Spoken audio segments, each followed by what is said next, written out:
My name is John Nelson. I'm 69 years old. I was born in San Diego, California. I was the first person in the family to go to university.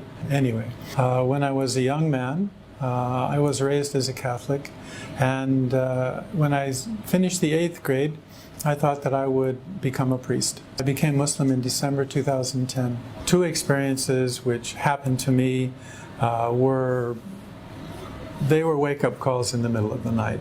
I was sleeping, I live alone, and in the middle of the night I heard a voice, a very loud voice, and it was in English, and it said, "Pray." And then in my mind I just said, "I don't know how to pray." And the voice again said, in English, "Pray." And then two thoughts crossed my mind. One of them was, "I believe," and the other one was, "I submit." 4 weeks or 5 weeks later, same thing. Middle of the night, I hear a voice, and the voice this time says, "Read." And there happened to be a copy of the Quran on my bed table. One that someone from work had given me after I first came to the UAE. And I used to read it and look through it at night and kind of transition between being my work day and then going to sleep. And then the thought occurred to me. It occurred to me, this is not a book for you to read and relax. There is something in this book, and you need to read this. And that's what the whole purpose, that's why this book is here. This is the beginning of our adult relationship with God, with Allah subhanahu wa ta'ala. This is where we recognize who we are and who He is and what our relationship is with Him. For me, the real benefit of Islam, its direction and its connection.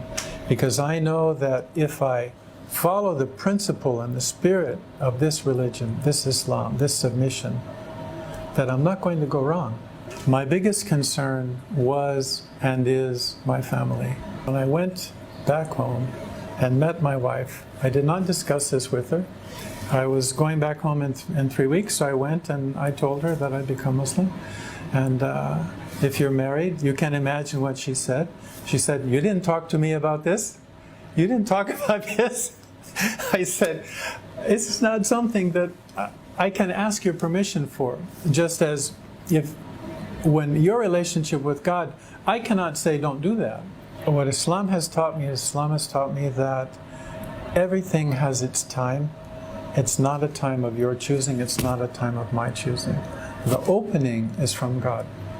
So if our heart is open and our mind is open, then it can come to us. If it's closed, then it's not going to come.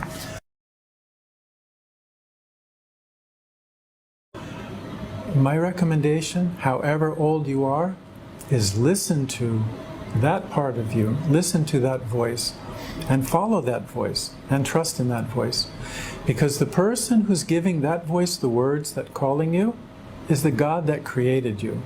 You have to find inside that connection. You make that connection with yourself and with the God that created you, and then you will be connected with everything around you, including your family.